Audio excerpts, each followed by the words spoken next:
Alhamdulillah wa syukurillah wassalatu wassalamu ala rasulillah wa ala alihi wa ashabihi wa man tabi'ahum bi ihsanin ila yaumiddin. Ibu-ibu, bapak-bapak, hadirin jamaah tarawih rahimakumullah. Pertama-tama marilah kita senantiasa bersyukur kehadirat Allah Subhanahu wa taala. Allah yang telah memberikan kepada kita nikmat yang sangat banyak. Dan Allah hanya menginginkan agar nikmat ini dipakai untuk beribadah kepada Allah. Itulah yang dimaksud dengan bersyukur. Bersyukur itu adalah menggunakan semua pemberian Allah untuk taat kepadanya. Allah kasih kita rezeki, mestinya harta ini hanya dipakai untuk beribadah kepada Allah. Allah memberikan kita kesehatan, mestinya kesehatan ini dipakai untuk beribadah kepada Allah. Ibadah dalam pengertian yang sangat luas, bukan hanya salat, puasa, dan lain sebagainya. Yang dimaksud dengan ibadah adalah melaksanakan perintah Allah, meninggalkan larangan Allah. Itulah yang dimaksud dengan ibadah. Maka semua apa yang Allah berikan kepada kita itu hanya dipergunakan untuk melaksanakan perintah Allah dan meninggalkan larangan Allah. Hadirin jamaah tarawih rahimakumullah. Sebenarnya waktu saya tadi tiba di sini, saya bilang sama teman-teman, seandainya kita bisa 3 malam di sini enak ini. Cuma karena ini memang sudah habis masa, ini adalah habis waktu, besok akan masuk ke markas. Cuma di sini saya ingin menyampaikan kepada ibu-ibu dan bapak-bapak, enak hidup di lingkungan begini, Pak. Orang yang hidup di lingkungan yang tenang seperti ini, itu bisa beribadah selama 24 jam itu. Kalau di kota mungkin orang agak susah, tapi kalau di sini orang bisa beribadah selama 24 jam. Karena ini agama, ini ada 2. Ada perintah, ada larangan. Dan kita tahu bahwa kalau perintah itu dikerjakan, itu baru dapat pahala. Tapi kalau larangan ditinggalkan, maka kita dapat pahala, Pak. Larangan ditinggalkan dapat pahala. Contohnya gini, ibu-ibu dan bapak-bapak, kalau kita sholat, itu kan baru kita dapat pahala. Kalau kita tidak sholat, tidak dapat pahala, bahkan berdosa. Ya. Tapi kalau orang meninggalkan larangan Allah, selama dia meninggalkan larangan Allah, maka selama itu dia berpahala, Pak. Jadi bapak-bapak dan saudaraku yang mulia, kita bisa berpahala 1 hari 1 malam ini. Coba kalau bapak-bapak dan ibu-ibu habis salat makan sahur, langsung berniat, ya Allah, saya akan meninggalkan segala sesuatu yang Engkau larang. Kalau hari ini, Pak, semua larangan Allah ditinggalkan, maka selama itu kita beribadah. Taruhlah masalahnya kita mengatakan, ya Allah, saya mau jujur. Selama kita jujur, selama itu berpahala. Inilah enaknya ini agama. Artinya perintah itu nanti dikerjakan baru dapat pahala. Kalau tidak dikerjakan, tidak dapat pahala, malah berdosa. Tetapi kalau larangan Allah, kalau ditinggalkan itu berpahala seterusnya. Nanti kita berdosa kalau larangan Allah dikerjakan. Nah, kalau kita hidup di lingkungan seperti ini, Pak, alangkah indahnya. Tidak banyak hal-hal yang bisa menyebabkan kita berdosa kepada Allah Subhanahu wa taala. Alhamdulillah, bapak-bapak dan saudaraku yang mulia. Jadi tujuannya ini agama sebenarnya itu agar manusia bahagia, tenang, damai dalam hidupnya. Jadi perlu dipahami, agama ini Allah turunkan agar manusia tenang, bahagia. Saya kasih contoh ibu-ibu dan bapak-bapak. Begitu hebatnya ini agama. Seandainya semua ajaran agama Pak dikerjakan, alangkah indahnya hidup. Allah suruh kita adil, semua orang berbuat adil. Allah menyuruh kita jujur, semua orang berbuat jujur. Allah suruh kita sholat, semua orang sholat. Allah suruh kita berjamaah semua. Alangkah indahnya hidup ini Pak, kalau seluruh perintah Allah kita kerjakan. Mari kita lihat Pak kalau larangan. Kalau semua larangan Allah ini ditinggalkan Pak, alangkah indahnya hidup ini. Tidak ada orang mencuri, tidak ada orang merampok, tidak ada orang minum khamar, tidak ada orang berjudi, tidak ada orang berzina. Kira-kira kalau ada masyarakat seperti ini, enak nggak kita hidup Pak? Enak luar biasa itu hidup. Kalau dalam satu masyarakat nggak ada pencuri di situ, nggak ada perampok di situ, nggak ada orang minum khamar di situ, tidak ada orang berjudi di situ, tidak ada orang sabung ayam di situ. Enak menjalani hidup Pak. Dan kalau memang ada suatu tempat perintah Allah dikerjakan, larangan Allah semua ditinggalkan, maka kehidupan seperti ini Pak, kehidupan surga sebelum kita masuk ke surga yang sesungguhnya. Inilah agama. Jadi agama ini datang itu untuk membuat kita tenang dan damai. Kenapa kita kadang-kadang susah? Karena agama kita tidak kerjakan. Makanya hadirin yang mulia, kita ini silaturahmi seperti ini untuk saling memberi motivasi, menyemangati bahwa agama ini adalah sumber kebahagiaan. Siapapun orang yang mengamalkan agama Pak, pasti akan bahagia dalam hidupnya. Tidak ada hubungannya dengan uang, tidak ada kaitannya dengan pangkat, tidak ada sangkut pautnya dengan status sosial. Siapa saja orang yang mengamalkan agama, orang itu pasti akan bahagia. Orang miskin mengamalkan agama, orang miskin akan bahagia. Orang kaya mengerjakan agama, orang kaya akan bahagia. Pendek kata, siapa saja yang mengamalkan perintah Allah, meninggalkan larangan Allah, orang itu pasti dan pasti akan tenang dalam hidupnya. Itulah agama Pak. Nah, maka hadirin yang dimuliakan oleh Allah Subhanahu wa taala, namun ada penekanan Pak, bahwa perintah Allah itu terlalu banyak. Cuman saya akan tunjukkan, kalau perintah ini dikerjakan Pak, kehidupan ini akan jadi baik. Agama itu intinya 3. Pertama, pelajari. Yang kedua, amalkan.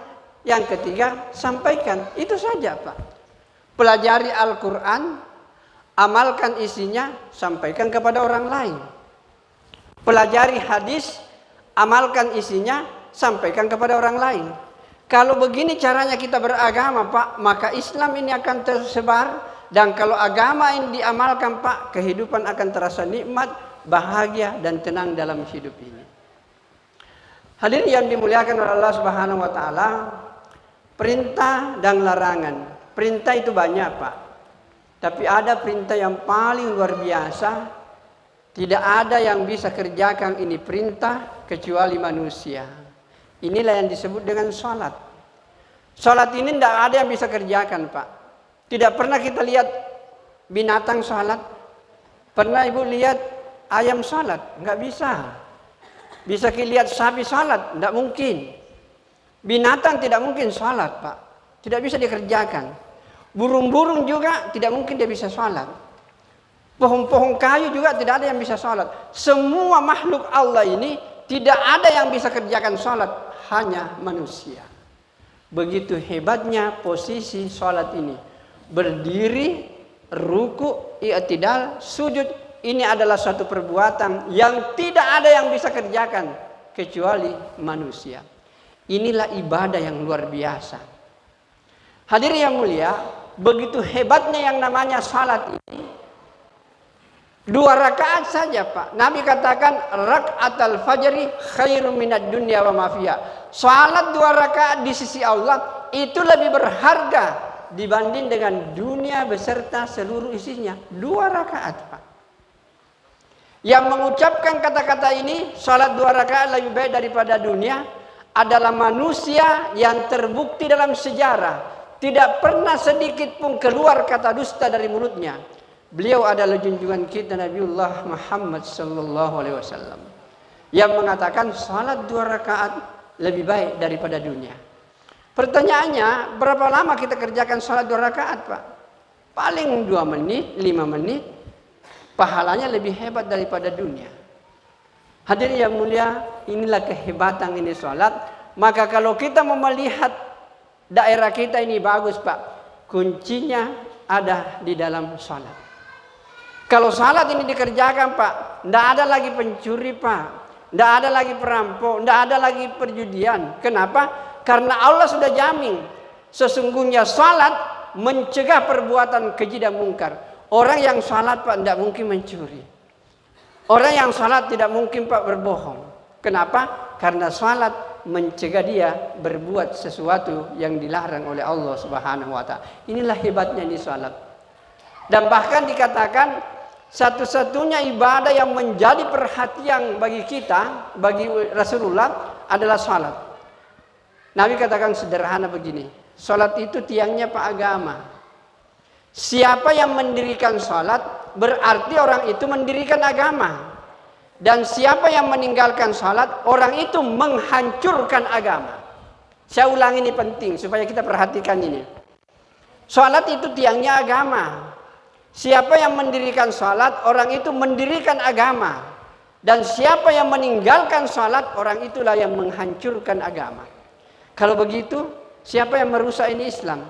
Bukan orang di luar Islam, orang Islam sendiri yang merusak agamanya karena mereka tidak mengerjakan yang namanya salat 5 kali sehari semalam. Kalau kita mau melihat agama kita bagus, Pak, intinya ini, perbaiki yang namanya salat. Hadirin yang dimuliakan oleh Allah Subhanahu wa taala. Kemudian salat yang paling tinggi nilainya, Pak, itu salat berjamaah. Nabi katakan, kalau kau salat sendiri nilainya 1. Kalau kau salat berjamaah nilainya berapa? 27. Berapa bedanya? 26. Luar biasa jauhnya, Pak. 5 kali Bapak salat sendiri, berapa dapat? Hanya 5. Tapi kalau 5 kali Bapak berjamaah, berapa dapat?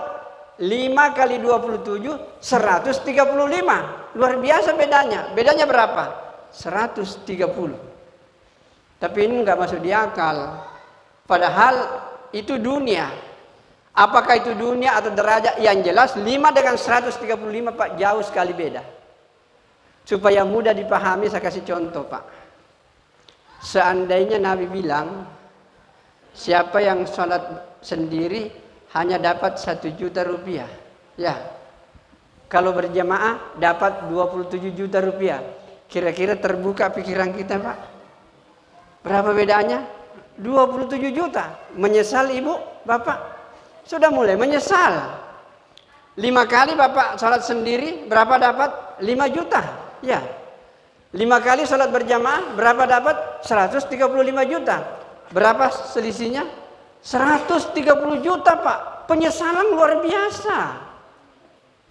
Cuma tidak nampak ini. Ya.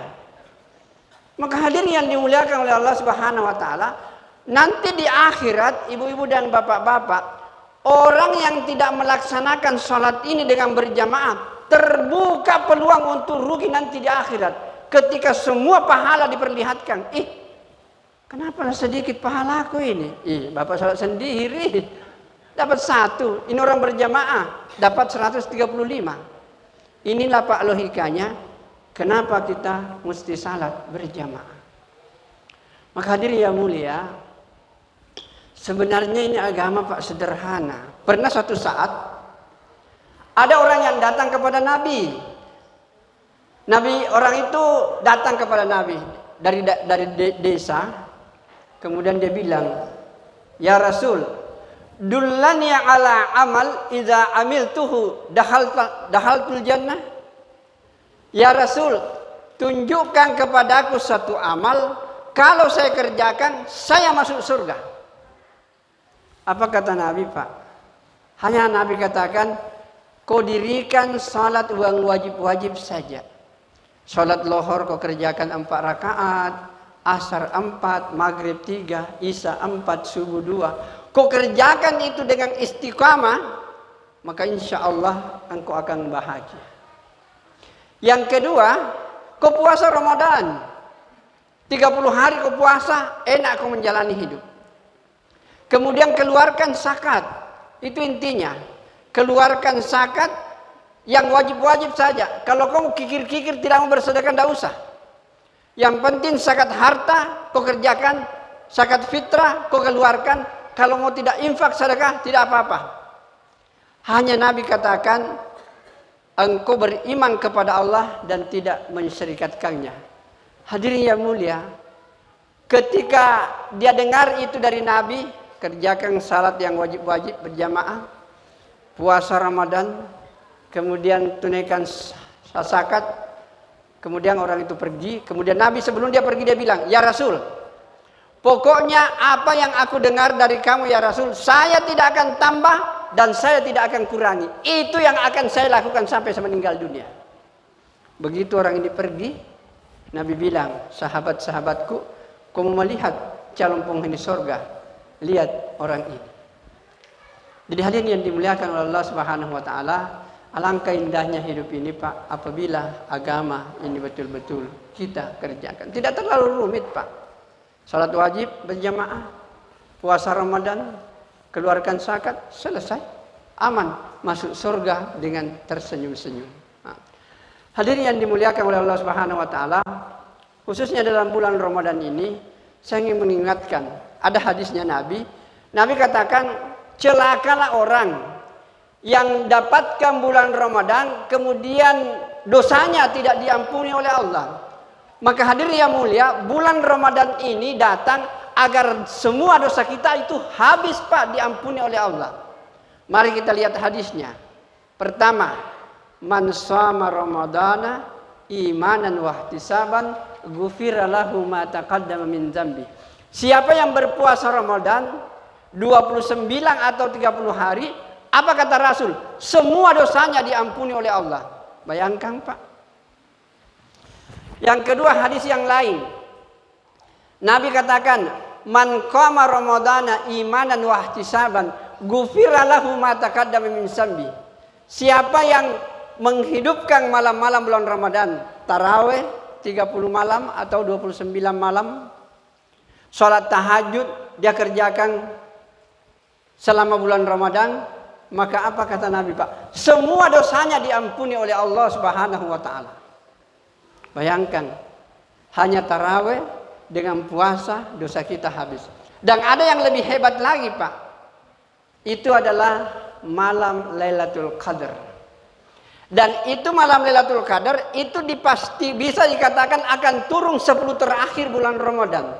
Maka Nabi katakan, carilah di 10 terakhir bulan Ramadan. Kemudian Nabi menekankan lagi, cari di malam-malam ganjil. Kemudian penekanannya lebih lagi, cari di malam ke-27 kata ulama. Malam 27 Pak, ini malam. Malam 27 ini adalah malam. Mudah-mudahan sebentar malam turun Lailatul Qadar. Tapi jangan tidur. Kalau turun Lailatul Qadar kita tidur, tidak ada apa-apa Pak. Tidak apa-apa. Makanya pulang istirahat sebentar, tengah malam Pak, bangun salat tahajud, baca-baca Quran zikir. Kemudian saya pernah diajar oleh masih saya di Jakarta dulu sekolah. Ada ulama besar, dia bilang begini. Seandainya nak kamu selamat dari neraka, minta satu saja ini, yaitu doa, Allahumma khtimna bi husnil khatimah wa la takhtim alaina bi su'il khatimah. Setiap malam mestinya ibu-ibu dan bapak-bapak baca di bulan Ramadan, ya Allah, berikanlah kepadaku husnul khatimah dan jangan berikan kepadaku su'ul khatimah. Setiap malam Pak baca itu. Kalau Allah terima ini doa Pak, maka pasti akan dibimbing untuk taat kepada Allah Subhanahu wa taala. Maka ini saya ingatkan, tolong dihafal itu doa Pak. Ya Allah, berikan kepadaku husnul khatimah dan jangan berikan kepadaku su'ul khatimah. Maka insya Allah kalau doa kita diterima, maka insya Allah kita akan dibimbing oleh Allah untuk senantiasa taat kepadanya. Sekarang dalam kaitannya dengan malam Lailatul Qadar Pak, ada hadis mengatakan begini. Man qama Lailatul Qadri imanan wa ihtisaban ghufira lahu ma taqaddama min dzambi wa ma ta'akhkhara. Ini lebih hebat lagi.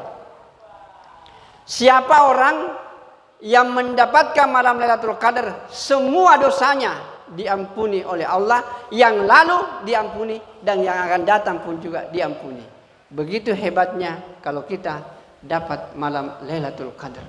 Nah, maka hadirin yang mulia, tinggal 3 hari Pak, 27, 8, 29, 30. Mari kita memanfaatkan akhir-akhir bulan Ramadan ini untuk melepaskan diri kita dari api neraka. Nah, hadirin yang mulia, tinggal saya kembali kepada, ini penting saya jelaskan. Kalau salat ini dipelihara Pak, kehidupan akan jadi baik. Saya langsung saja. Kalau ibu dan bapak mau yakin, cari satu keluarga. Apabila bapaknya salat, ibunya salat, anak-anaknya salat semuanya, yakin Pak, keluarga itu pasti hidup tenang, bahagia dan damai, sekalipun hidup di bawah garis kemiskinan. Apabila salat bagus, keluarga itu tenang. Yang kedua, larangan Allah. Larangan Allah itu banyak, tapi ada larangan gampang sekali orang Pak kerjakan. Inilah disebut dengan berdusta. Kalau di kota, kalau di sini mungkin tidak Pak. Kalau di kota itu banyak sekali orang suka berdusta Pak. Yang tidak ada orang yang mendustai. Sedikit-sedikit orang dusta Pak. Padahal dusta ini adalah sumber malapetaka. Saya di kampus, ada anak mahasiswa, kadang-kadang bilang begini, "Nak, kenapa tidak masuk kuliah kemarin? Sakit kah Pak?" Bohong itu. Sakit apa Ki Nak? Demam, 2 minggu bohongnya. Datang ke dokter, sudah mi Pak, 3. Nah kasih obat, nah kasih ke Pak. Kau sudah minum? Sudah. Kalau 100 pertanyaanku Pak, 100 dustanya itu. Karena dusta itu harus ditutupi dengan dusta. Kapan dia tidak dusta, terbongkar dustanya. Maka harus ditutupi dengan dusta. Jadi dusta itu adalah sumber malapetaka. Contoh sederhana Pak, kalau mau lihat di rumah tangga, apabila istri jujur kepada suami, suami tidak dusta kepada istri, orang tua jujur kepada anak, anak jujur kepada orang tuanya Pak. Kalau ada rumah tangga seperti ini, yakin dan percaya, rumah tangga itu pasti hidup tenang, bahagia dan damai Pak. Sekalipun hidup di bawah garis kemiskinan. Inilah modal yang luar biasa Pak. Di samping puasa, zakat, salat menempati posisi tertinggi. Maka kalau Bapak mau selamat, tolong jaga salat ini, kemudian lakukan dengan berjamaah. Yang kedua, jangan ada dusta di antara kita. Hadirin yang dimuliakan oleh Allah Subhanahu wa taala, mudah-mudahan Allah Subhanahu wa taala memberikan kepada kita kekuatan untuk senantiasa mengamalkan ini agama, Pak. Kalau ibu dan bapak mau melihat kampung kita ini baik, kuncinya tadi itu 3. Pelajari, amalkan, sampaikan. Saya jauh-jauh Pak dari Makassar, meninggalkan kesibukan, hanya mau jumpa dengan bapak-bapak. Saya hanya ingin menyampaikan, kalau bapak mau baik, pergunakan 10% waktu bapak betul-betul untuk beribadah kepada Allah. Inilah yang disebut dengan al-usyru kama umir. Mungkin bapak-bapak belum ada yang belum merasakan. Kalau bapak pergunakan waktu 10%, maka Allah akan menjadikan alam ini bersahabat dan memberikan keberkahan. Berapa itu 10% Pak? Dalam 1 bulan hanya 3 hari. 3 hari bapak tinggal di masjid untuk menyembuhkan. Saya tambah sedikit Pak, boleh? Jauh-jauh saya terbang dari Makassar ini Bu. Jadi hadirin yang mulia, manusia itu makhluk 2 unsur. Ada jasmani, ada rohani. Jasmani ini ada kebutuhannya. Rohani pun juga ada kebutuhannya. Apa itu kebutuhan? Yang dimaksud dengan kebutuhan adalah sesuatu yang kalau tidak terpenuhi pasti kita susah. Itulah kebutuhan. Bapak lapar, butuh makan. Kalau bapak tidak makan, susah itu. Bapak ada ini haus, mau minum. Kalau dia tidak minum, dia susah itu. Jadi kebutuhan itu sesuatu kalau tidak terpenuhi akan membuat kita susah. Itulah kebutuhan. Rohani pun juga punya kebutuhan. Apakah kebutuhan rohani, Pak? Itulah yang disebut dengan pahala. Pahala itu didapatkan dari mengerjakan perintah Allah, meninggalkan larangan Allah. Jadi selama agama ini kita kerjakan, kita dapat pahala. Maka rohani ini akan enak, Pak. Saya kasih contoh salat misalnya. Orang yang salat itu, tadi kan kita sudah salat Isya, Pak, toh? Bapak-bapak, Ibu. Enak gak perasaan? Enak. Kenapa enak? Karena rohani dapat kebutuhannya, Pak. Sudah dikasih makan pahala, rohani mendapat kebutuhannya. Enak dia. Jadi hadirin yang mulia, jadi kalau perintah Allah dikerjakan, kebutuhan rohani terpenuhi. Nah, hadirin yang mulia, itulah yang disebut dengan kebutuhan. Dan saya ingin tekankan, Pak, sebenarnya ibu-ibu dan bapak-bapak, agama ini kelihatannya perintah, Pak.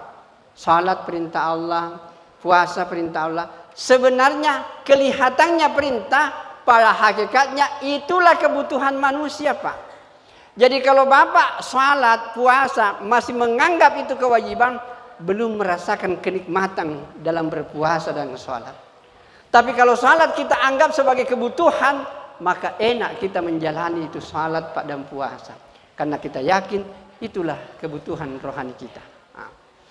Kemudian fisik ini, Pak, Kang ada sehat. Apa yang dimaksud dengan sehat fisik ini?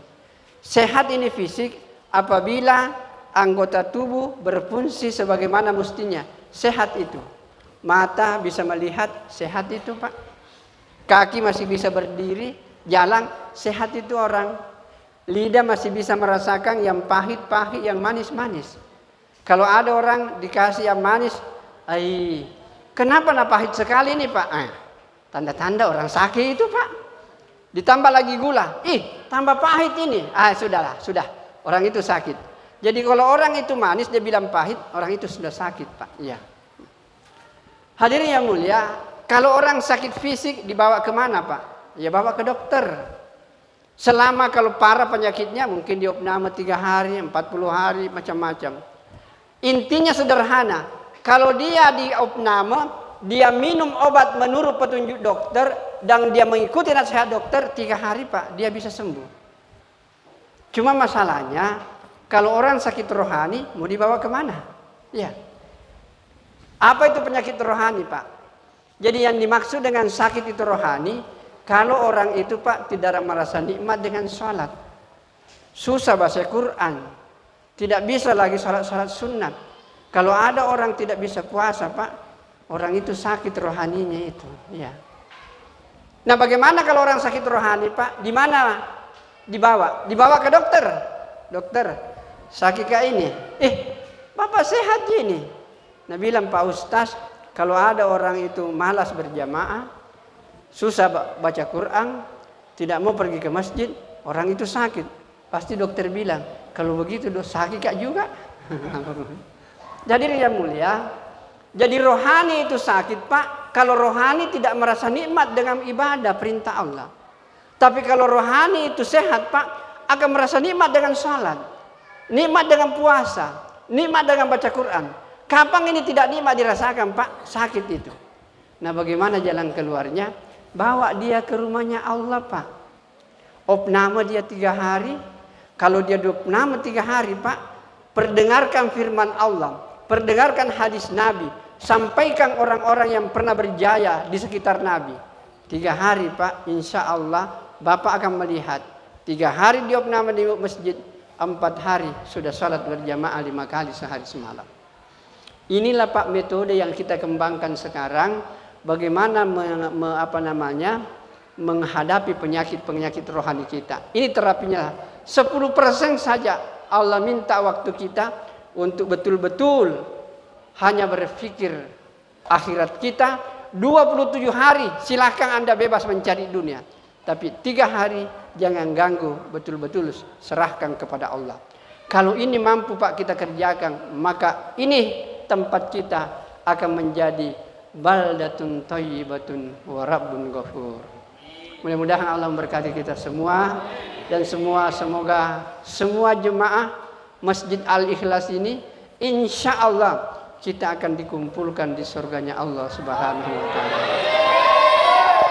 Amin ya rabbal alamin. Jangan besar aminnya tapi tidak salat sebentar malam menunggu malam Lailatul Qadar. Baik, kita tutup dengan doa kepada majlis. Subhanakallahumma bihamdika asyhadu an la ilaha illa anta astaghfiruka wa atubu ilaik. Wassalamualaikum warahmatullahi wabarakatuh.